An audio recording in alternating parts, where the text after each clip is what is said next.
All right, we're live. I wish we had music to start us off. We'll get there. Welcome, everybody. Thank you for joining us for this third now installment of your Political Truth Hour. And I'm going to start off by going quickly through. Thank you for everyone who submitted questions on Instagram to the question that I posed. If you wanted to ask Shonda and I anything, what would you want to ask? And I'm not going to read through the ones that actually got responses, but people sent them to me late. And unfortunately, I wasn't able to put them up. But I got some silly ones that I don't even know how to answer. Do you still eat White Castle? I don't remember eating White Castle. But so, no, I don't still eat White Castle.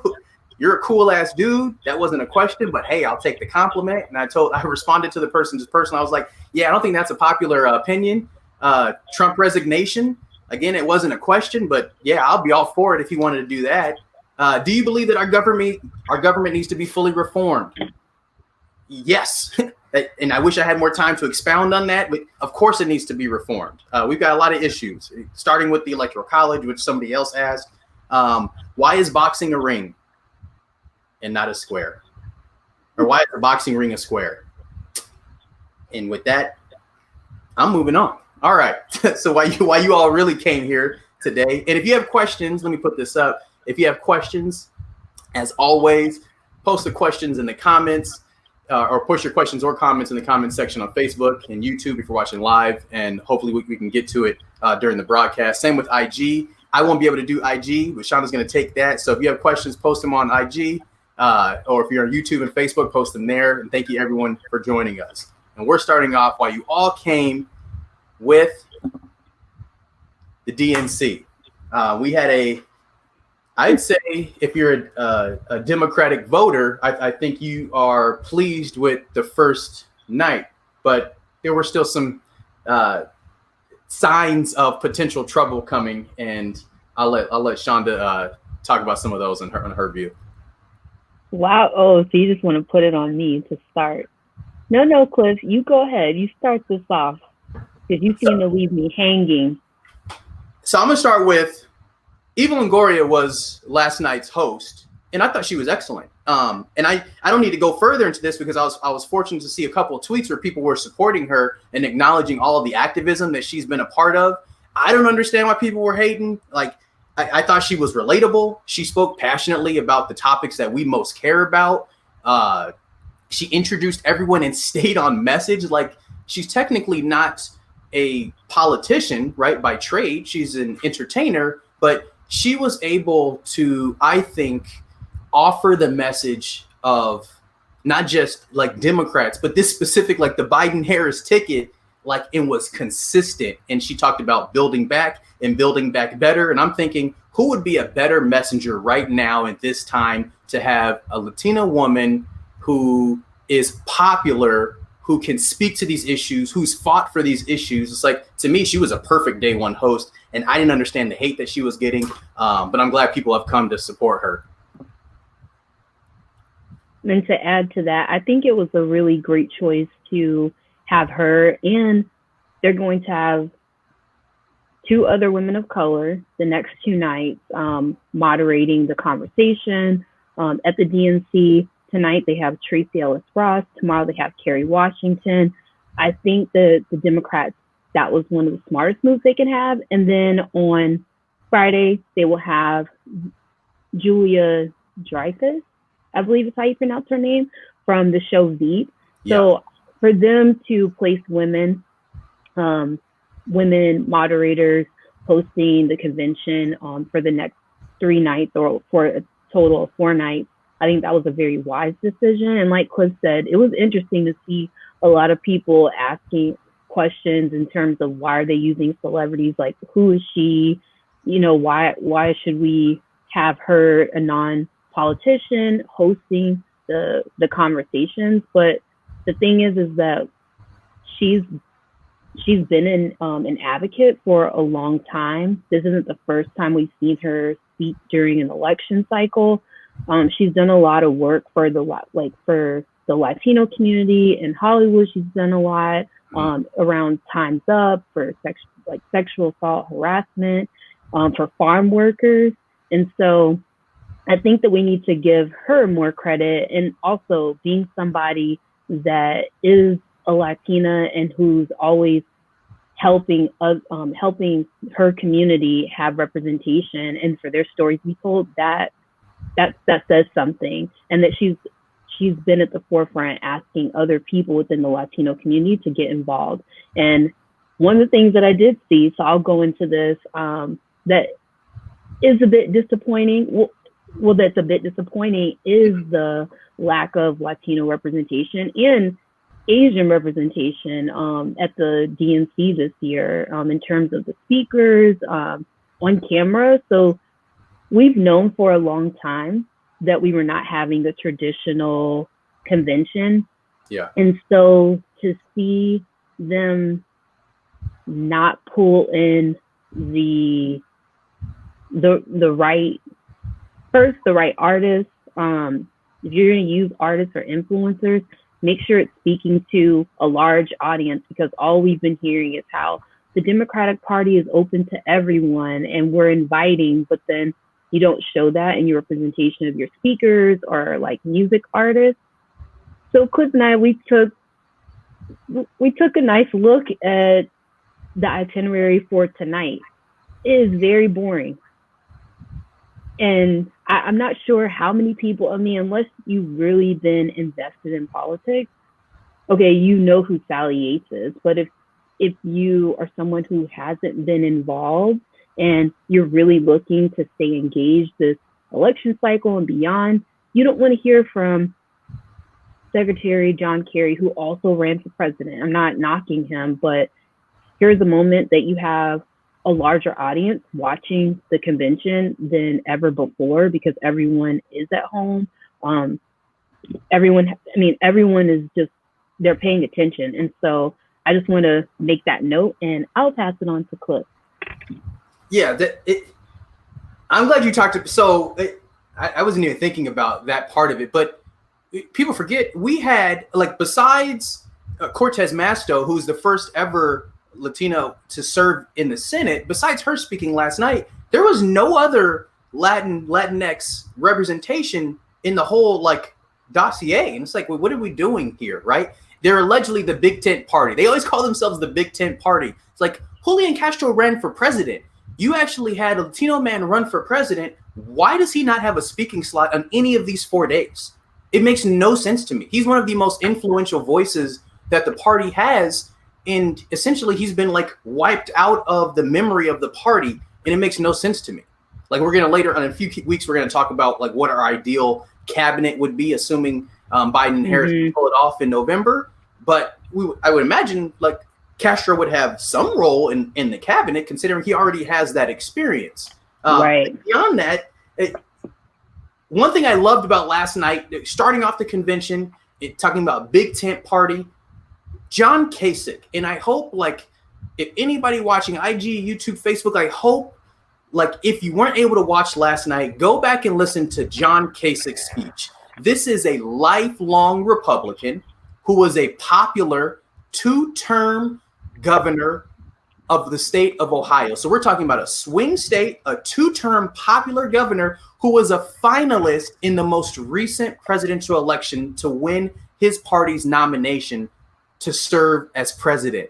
That's a big deal, right? Like, he spoke at the DNC on its opening night. Now, I don't know if my former Catlin students up in Portland recognize that he was standing on a literal crossroads. Like, remember, he's standing on a crossroads. I think there was some messaging there because he's probably going through his own personal crossroads. But I think there was something to that. But the fact that you had a former Republican governor speak, and then you had another former Republican governor, Christine Whitman from New Jersey, speak, and all of them talked about what? They talked about his trustworthiness. They talked about his integrity. And for an individual in Joe Biden, who's essentially staking his election on and his credibility on restoring the soul of America, right? We keep hearing him repeat this phrase. To have even Republicans kind of bolster this idea of Joe Biden being the model of integrity and trustworthiness, that speaks to his soul of the nation claim. So I think there was something to that first day, but I think they missed the boat with day 2. I mean, Sally Yates, John Kerry, and Chuck Schumer. Anyone that's listening to Chuck Schumer is falling asleep. I love Chuck Schumer from a policy standpoint. Anyone that has listened to Chuck Schumer speak has fallen asleep. If you tell me that's not true, you're lying to me or you're lying to yourself, because that's what he does. And to go back to back to back with those three speakers, to me, it's like the DNC was so out of touch. How do you not have anyone younger? How do you not have a person of color? How do you not have anyone that people all know? Like, why are those three speaking tonight? I don't understand it. John Kerry had his time. He's come and gone. It's time to move on from them. Right. The only person that's very exciting for tonight would be Representative Alexandria Ocasio-Cortez. Definitely. AOC. By far, that's the biggest name that's going to draw people into the conversation, next to Dr. Joe Biden, which, of course, like we want to hear from. We want to hear from her, and just her record in terms of being a teacher and what that means in this moment for, the future of education. I think that it's important to hear from her. Yeah, I didn't realize you got I didn't realize you got kicked off of IG. You're gonna let me know. It's okay. It's okay. I was letting you finish your moment. We still had one stream, so sorry everyone. We got disconnected. I'm not sure what's happening, but we're back. What do you think about the party only giving AOC this short speaking slot tonight in a pre-recorded message? Mm-hmm. So I'm hoping that the message is not. I'm hoping that the message isn't pre-recorded. If in fact it is, I'm hoping that her message is one, showing that we can build a bridge between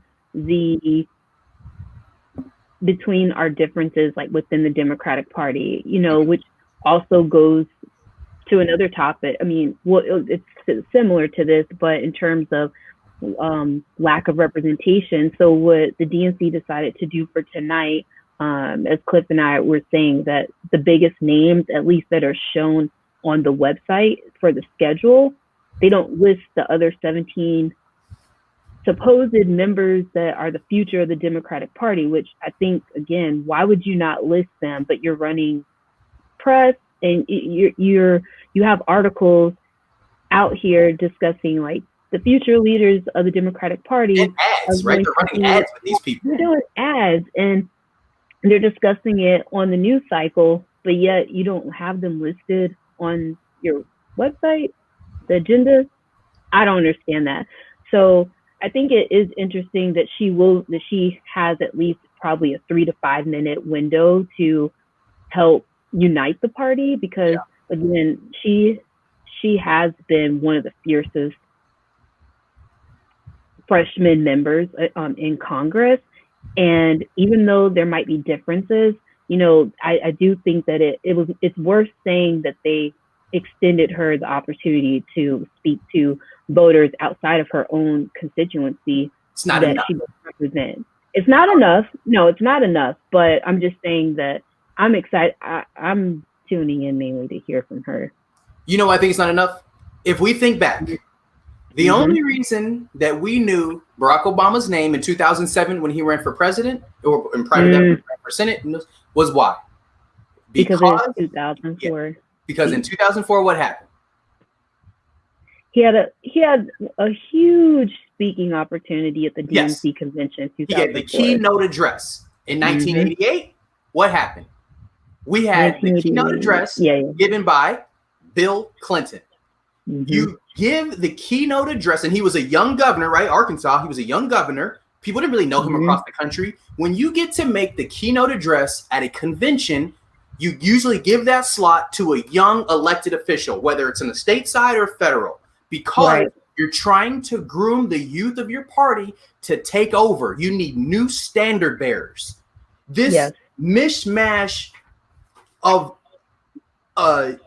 keynote address tonight that they're having 17 people speak from one speech is the dumbest strategic decision I've ever heard of.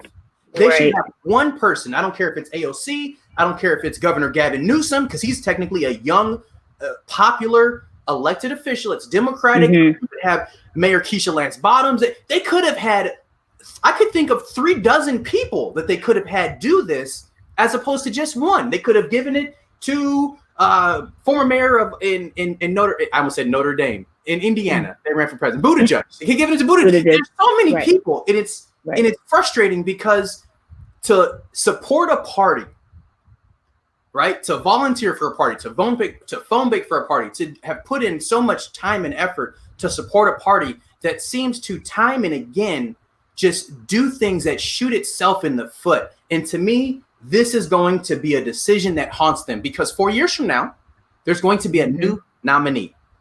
You want the people to already be invested in that person before you get there.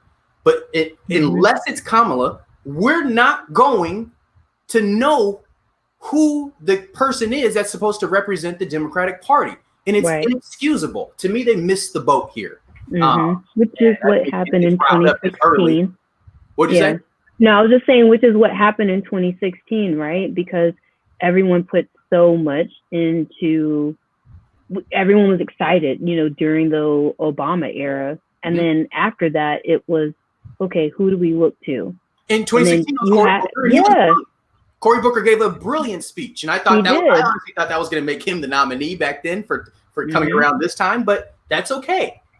I think she would have won if she picked him as her VP, but that's another conversation for another day. Yes, it is. And so I do want to note, though, so Buttigieg and Senator Cory Booker, they do have speaking slots. So we're just speaking in terms of where we feel they missed the mark, because it's still, keynote. And then again, like as far as like what Latino representation, Julian Castro, who did run for president, who was a former secretary under the Obama administration for for HUD, he does not have a speaking slot. Yeah. So I think one factor, and I'm going to have to pose this as a question. I think one factor in why the Democratic apparatus, meaning the chair of the party and really the old guard, I think one factor into why they didn't appoint a young person to kind of take the reins here has to do with divisions in the party. What do you recognize any divisions in the party? I mean, I can't even remember where that name came from. The Squad, is it the Squad? The Squad, Ayanna Pressley, Rashida Tlaib, and AOC. Right, and Ilhan Omar. So what's troubling is that we started our own divisiveness within the party at a time where we're already experiencing that with 45 and the current administration. And so what I don't understand is, why not try to listen? Like, why didn't we embrace them? Because what happened in 2016 and 2018 with the number of female representatives and women of color that have been able, and these are non-traditional representatives. These aren't people that have served in the military, who come from money, prior law enforcement, who are attorneys. These are blue collar. These are actually like blue collar, hardworking Americans, people who are very connected to their communities. And so I didn't understand why we wouldn't embrace them, but I do, because it's allowing the establishment to continue to hold all the power. Yeah. And so I recognize like where that comes from, and it's also in the decision making around who would do the keynote address or who wouldn't do the keynote address for tonight, and then for the upcoming nights. It's definitely with the speaking slots, because one of the things that Cliff and I talked about last night is they don't have Elizabeth Warren. Yeah, she's not even listed. No speaking slot, but yet you had Amy Klobuchar, and I mean, in terms of middle America, okay, she can appeal to some people, but Elizabeth, there's a few. I feel she can't appeal to anybody with that same tired speech that she gave last night that we heard 10 times during the campaign trail. Mm-hmm. Sorry. Yep. No, it's okay, but I'm just saying that it's just interesting the way that they made some of the decisions, and then again, I mean, I'm with Cliff. I appreciated that we had a group of Republicans that have been able to speak out against Trump, and are imploring people to support the Biden-Harris ticket. I think that's very important during this time, especially showing differences of their backgrounds, like some of these former people that have either aligned themselves as Republicans, especially like lifelong Republicans, for example, like John Kasich or the Whitmans, who are business owners, but they've been involved in politics. So I'm excited to see what the other speeches look like and the policies that will hopefully be discussed, revealed later this week or in the upcoming weeks. So we got a question on IG. Yeah, you can ask questions.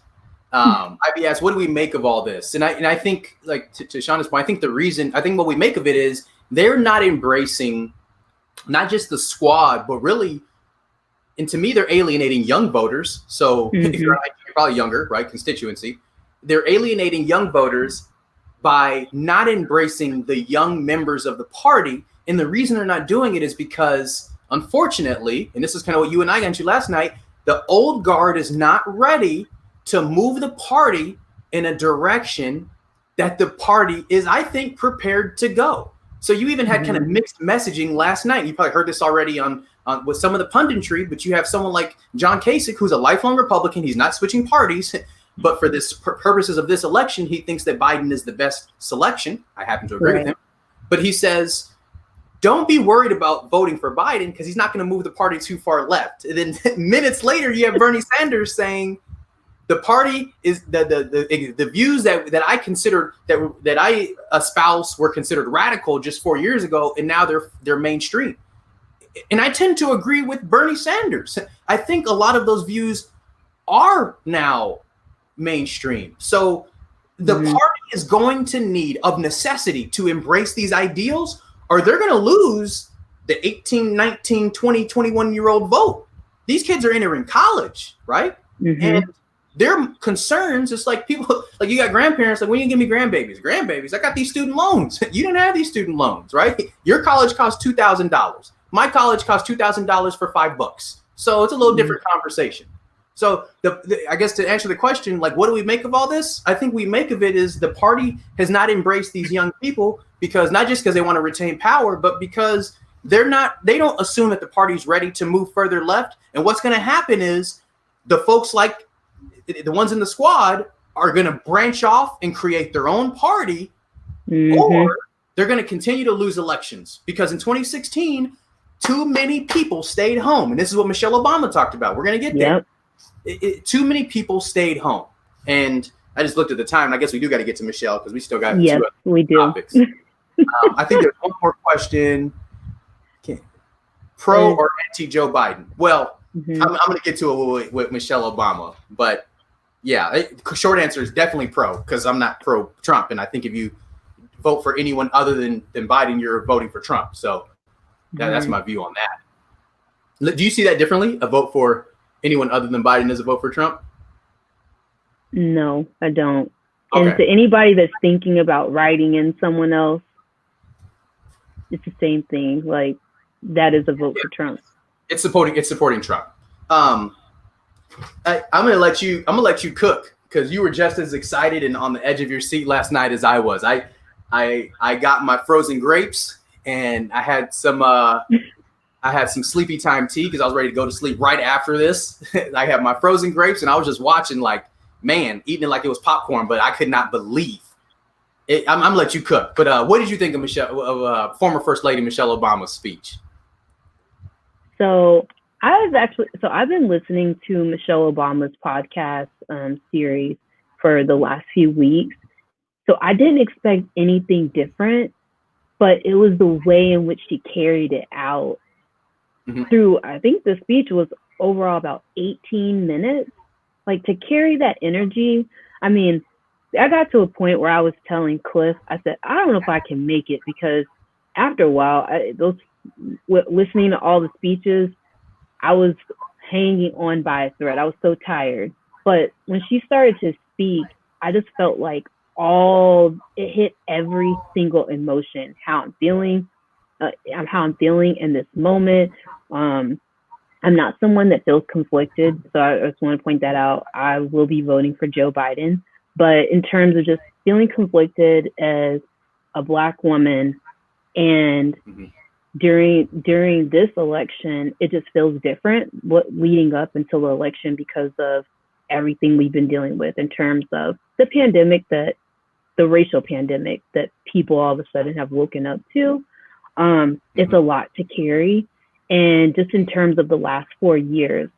So some of you, Cliff has already mentioned it in one of our prior discussions, but I did work on Capitol Hill. And so it has been a long journey in terms of wanting to see change happen, and those changes not happen because of the inadequacy and the integrity of the party that we have, like the party that's in power. And then to see that we secured control in the House, but then it's like to experience the same thing that we went through under the Obama administration. But the point is, like with Michelle Obama, her being able to step in and be someone that doesn't like politics, but still realize that we all play a part in terms of how we can move this country forward. I thought it was amazing.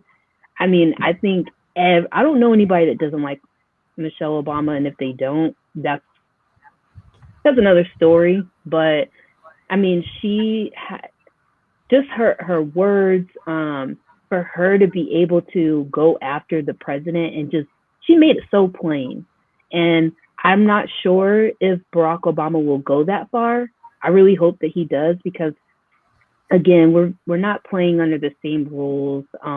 We don't have the same.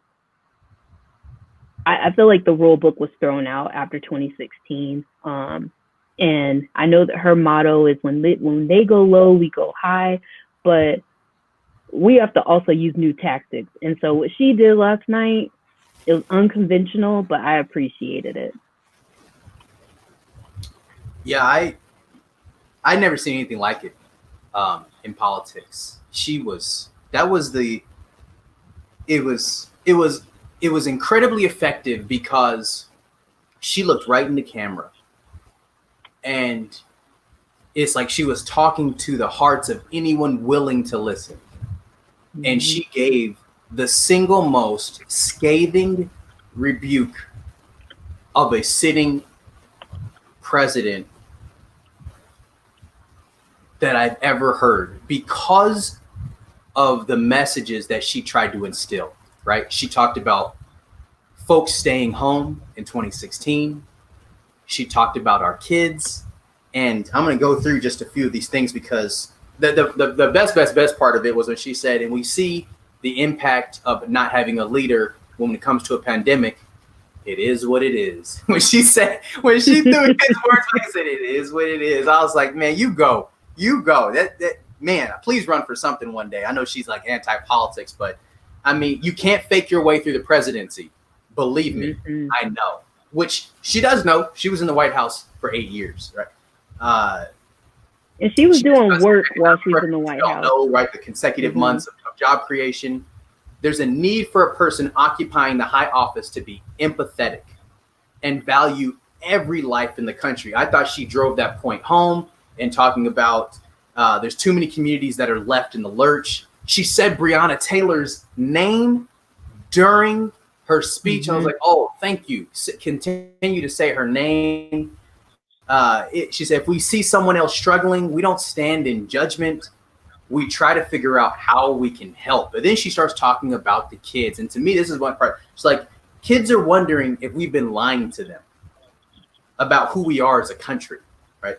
And people always answer, because I mean, I teach Gov. Like, people ask me, it's like, how do you teach Gov like in this era? And my answer is always the same. It's like, it's difficult because traditions are often bucked, and I try to stress that we should not accept these extremes as now normalcy. Don't accept hatred as normalcy.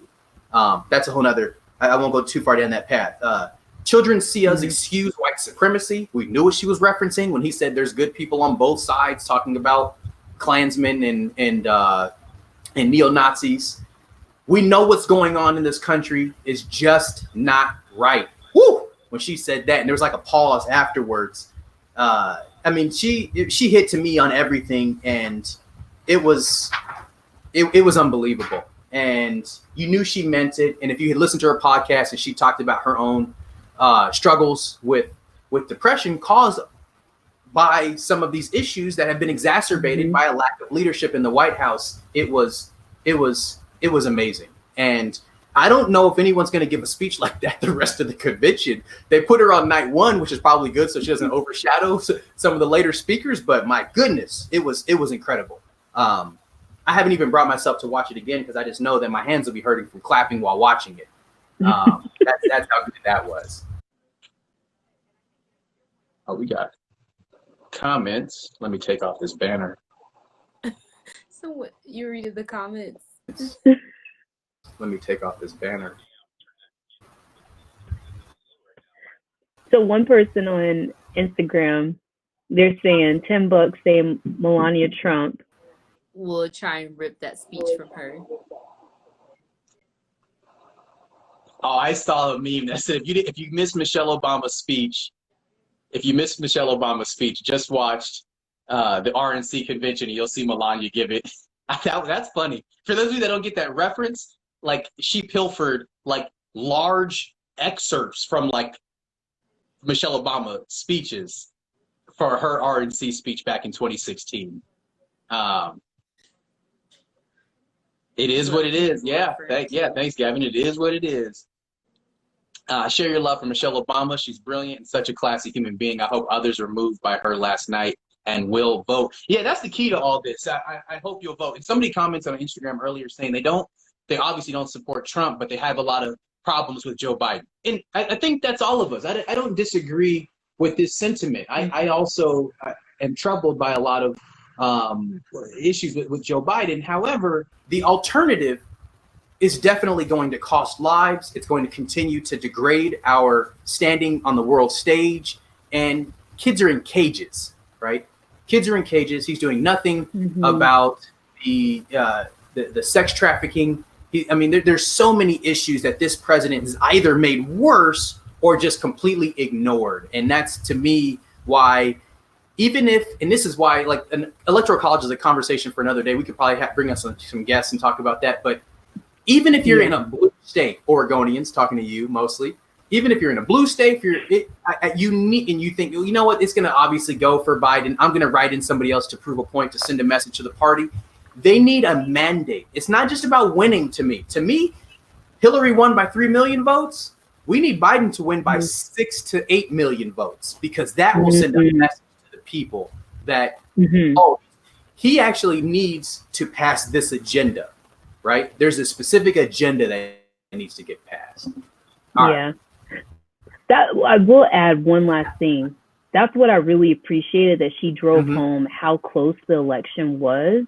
I think people need, we have to continue to remind people why it's so important for them to make sure they're registered to vote and to actually go, to vote, because it was that close in certain cities across America. And we'll get to some of these questions too in just a moment. We'll get to some of these questions in just a moment that are coming in. Or do you want me to read them now, Cliff? Sure. Yeah. Okay. So one question here says, how do you feel about Republicans speaking at the convention?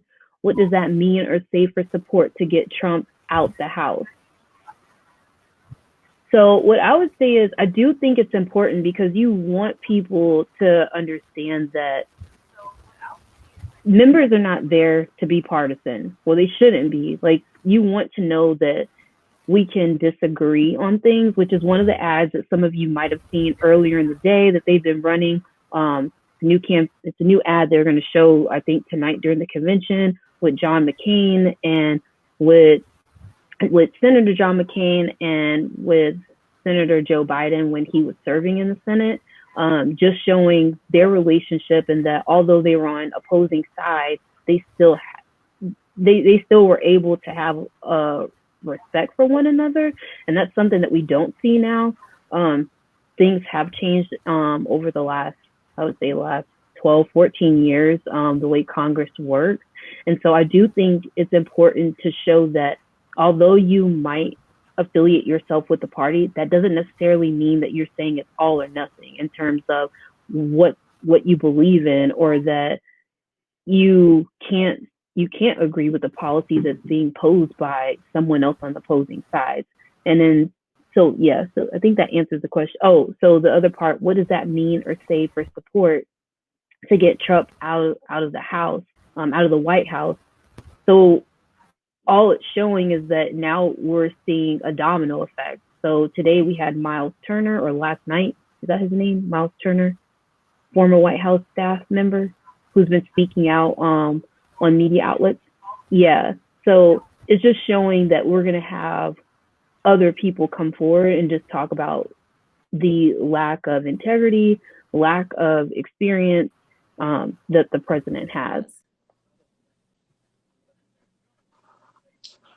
So, new Postmaster General Louis DeJoy announced today, so it's kind of breaking news, announced today that the changes that were made to USPS are going to be suspended by the end of the election, or until the end of the election. We'll see if that holds, but there's already been so much damage done to this point. Sorry, real quick. Do you have my audio? Because I am on my own. It's breaking up. Am I good for you? Is my audio good? All right. Sorry. So Postmaster General says that all the changes are going to be held until the end of the election. But if you see major cities, like it happened in Portland, I saw was one of the cities, Detroit, Atlanta, essentially, what do we know these to be? We know that these are kind of like beacons of progressive populations. It's an intentional suppression of the vote, right? We've seen voter suppression in different ways. We've seen voter suppression in other areas, but this is the first time we've seen it done like this. And he actually admitted the reason. Like, Trump has admitted why he's commissioned his Postmaster General to carry these actions out. I mean, he said he wants to block the billions of dollars of funding to the post office in order to what? To prevent mail-in voting from functioning soundly. Why? Because he believes that mail-in voting, he's following the polls, and the polls dictate this, the majority of people who are going to vote by mail are going to vote how? Democratic. So he's intentionally trying to sabotage the election. So I think it's incumbent on anyone, Oregonians, they've been doing it for years, but that's the only way to vote, really. But for everyone else, you should, when you get your ballot in places that allow you to vote early, don't put it in a mail slot. Don't trust that. Take it to a ballot collection center and actually physically drop off your ballot, because we see these suppression tactics starting now. It seems like it's a dry run for what's going to come in a couple months, and it's a little scary. Like, this is how democracies fail. When the most important aspect of your democracy is the citizens having an opportunity to determine how they're governed, then we have issues, right? And for a sitting president to say, I'm going to thwart the efforts of the Postal Service in order to ensure my victory, that if that's not authoritarian, what is, right? Like, if you're intentionally trying to sabotage a system that is going to promote democracy, because at a time with the pandemic, it's not particularly safe for folks to gather in large lines in order to cast a ballot, when we can just as efficiently and simply do it by casting our ballot and submitting it to a collection, like a ballot collection service. Like, to me, it's a no-brainer. But for a person with kind of craven political aspirations, it's not so simple. And this is, like, to me, the height of corruption. And I know that phrase gets thrown around like the height of corruption. This is the height of corruption. We've got a president trying to sabotage an election using voter suppression through mail. And I hope folks have their eyes open and they're conscious of when they receive their ballot, and they reach out to the Secretary of State in their state to determine how they can submit their ballot early if possible. And with that, I'll continue to plug. Everyone should be checking the requirements for their state because it is different. Right now, the deadlines things are changing. Things have changed prior to the primary elections during COVID. So it's very important that everyone checks the deadlines in order to understand when you need to submit your request for an absentee ballot, because certain states do not require you to provide an excuse for an absentee ballot. But the laws have changed over the last, just within the last 10 years. And I believe more than 20 to 30 states allow you to vote by mail request a vote by mail ballot without having an excuse. And that's huge, but people don't know that.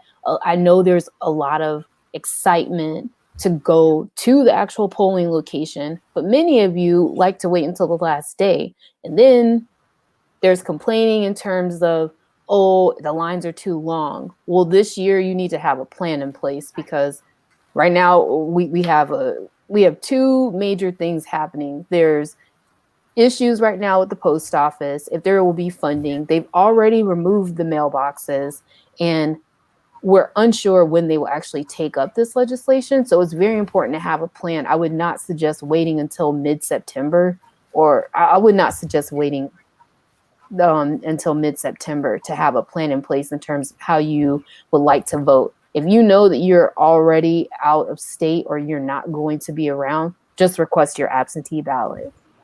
Yeah. We had a quick question. Someone on IG asked, can't we also vote by mail then drop it off ourselves? Yes. Yeah.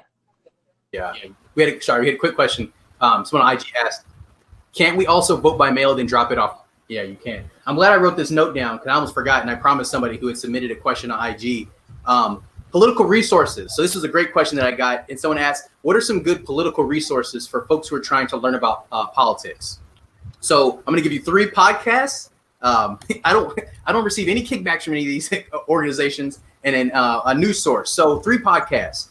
If you just want to learn just straight politics, Slate Political Gabfest, that's a good one. NPR, the political podcast. I love that. You kind of got to like wonky just politics talk, because there's not a lot of pomp and circumstance with that one. It's really just 3 people, sometimes 4, just talking politics. And 538 Politics is another good political podcast. That's that option. A reading option, go to the New York Times. They have free newsletters, in that range from a bunch. They have a COVID newsletters. There's a sports one, all dozens of newsletters.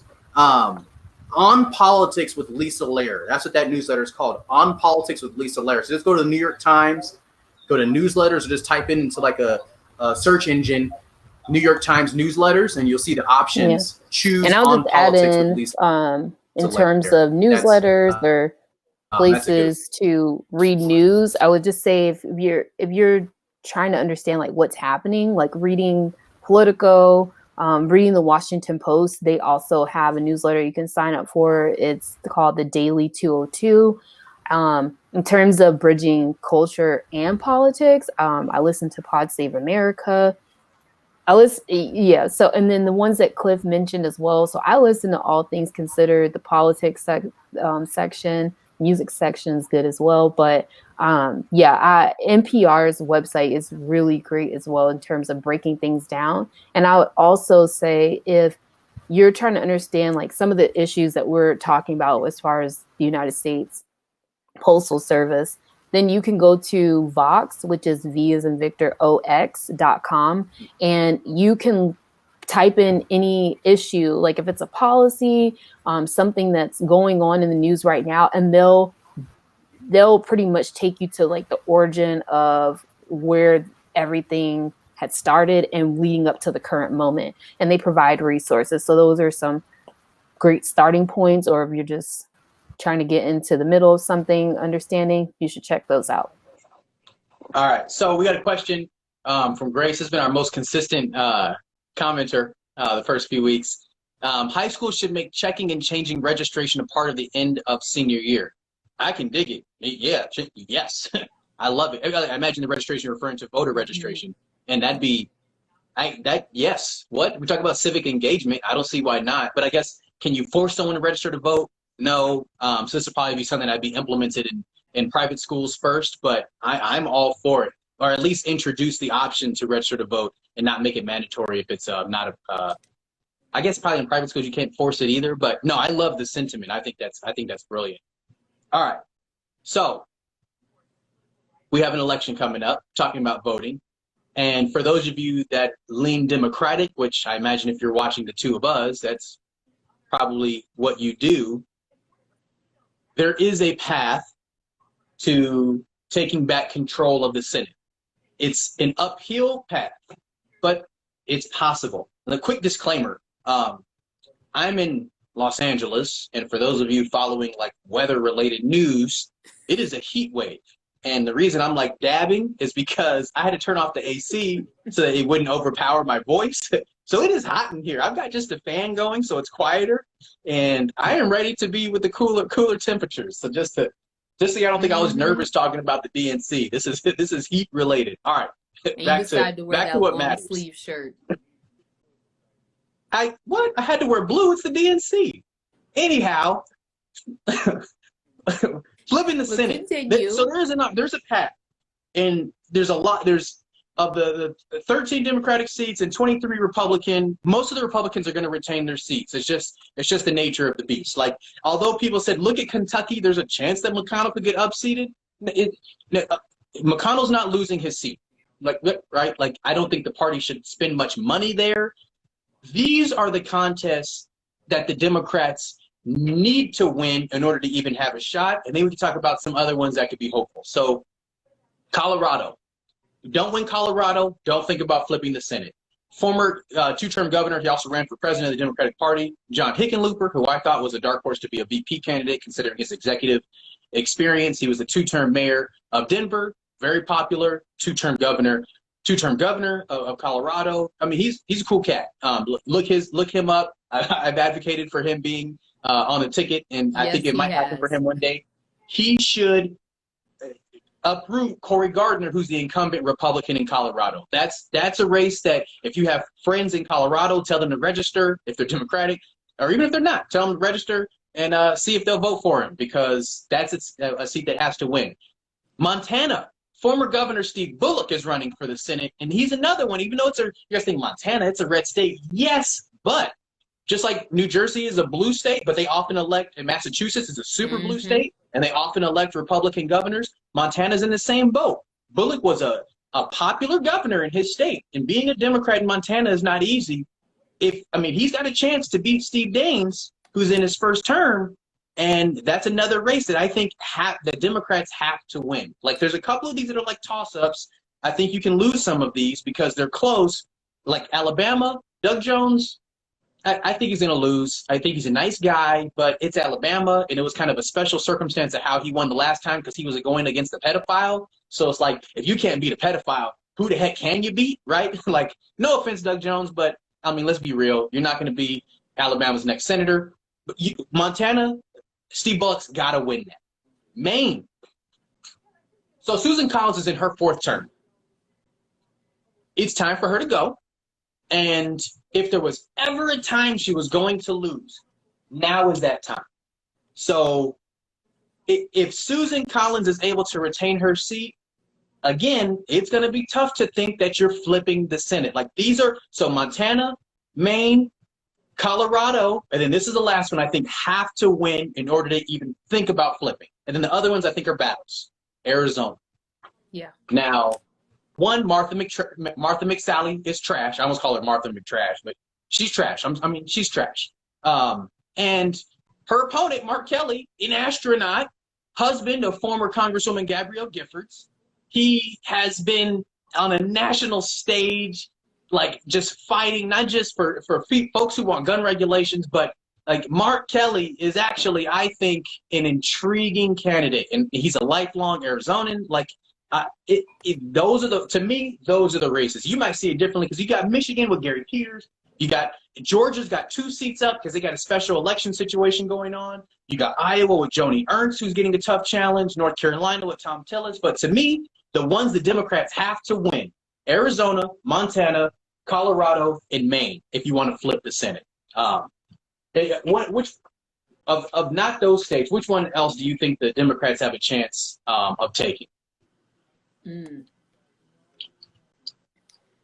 Right now, the ones that I feel like they have an opportunity to take. So I still feel like they have an opportunity in Arizona. I mean, I just feel like there's been a lot that has happened in the last few years where it's been so close. They've shown that they show up in large numbers in terms of like being politically involved. So I think that we will be able to take that one. And I know, is Mike, did you mention Mississippi? Mississippi? For Mike Epstein? Did you mention that? Or South Carolina? No. So I have them on my list, but I'm talking about the ones that I think the Democrats either have a shot or that I think they're going to win. Ones that they're going to win. Okay, yeah. So I mean, I agree in terms of.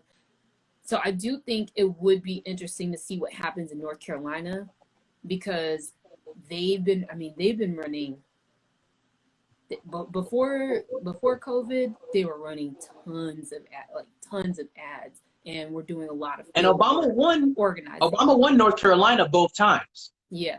So I think it will be interesting to see what happens in North Carolina. I do believe that they have an opportunity to win.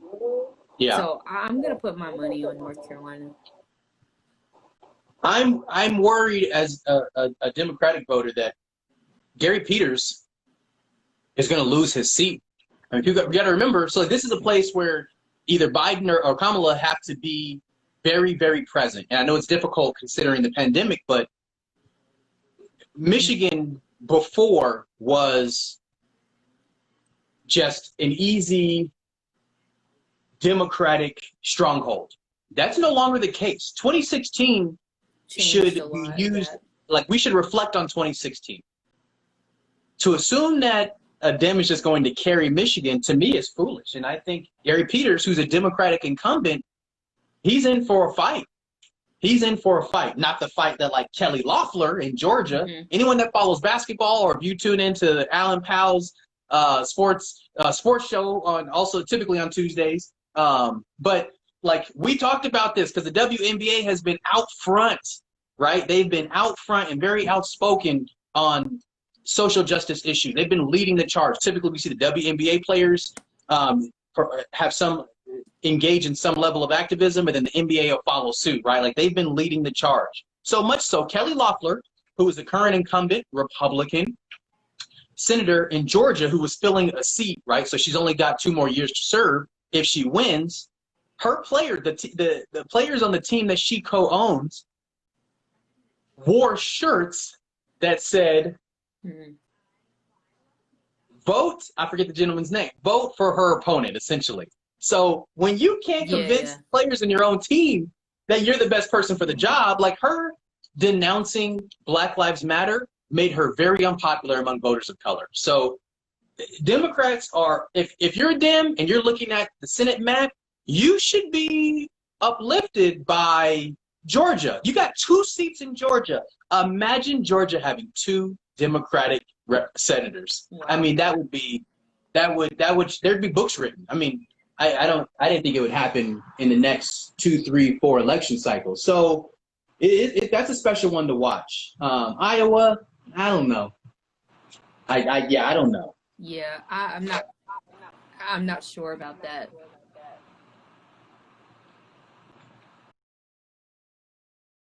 I didn't see any. Did I miss over there? You need to get some water. You know what? I just finished I got 2 more sips left. Don't worry about me. Oh my goodness. Do you see any other questions that have come in? I don't. I was monitoring them.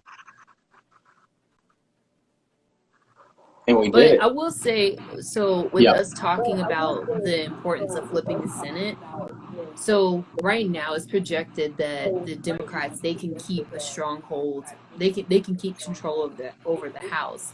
So it's important for us to flip the Senate so that if and when we win this year and then Joe Biden becomes the next president, that the administration is fully supported in passing, like definitely passing policies that will help so many people in terms of correcting a lot of the things that the current administration has turned over.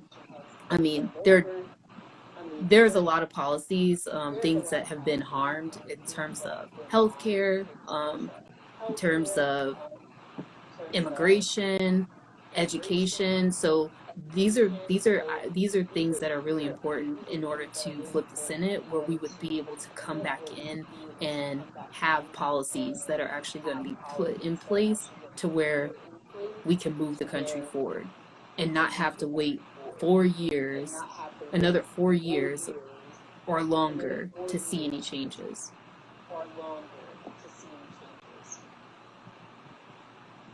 And to send us off, you got 3 minutes.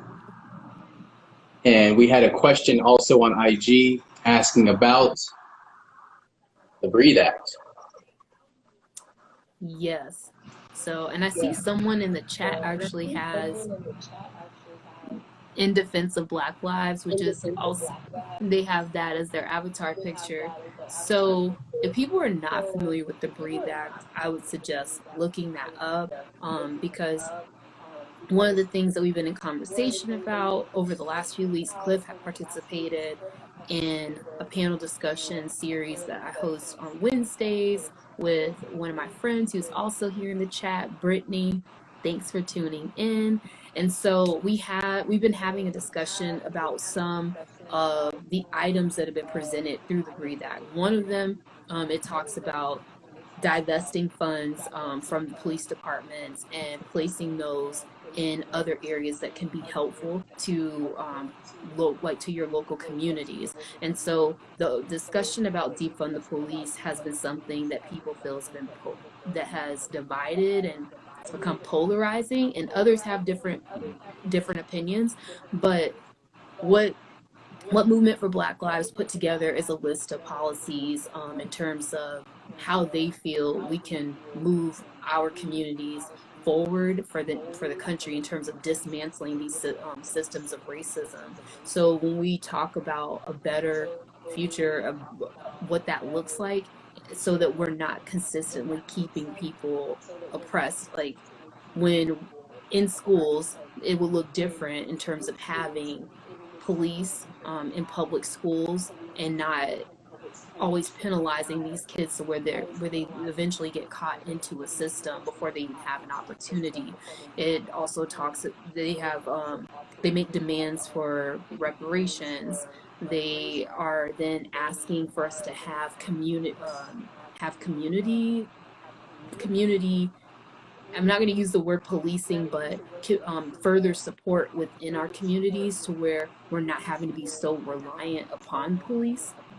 So I would recommend, because we're running out of time, but I would recommend that everyone go to thebreatheact.com. I believe that's the website. 20 seconds.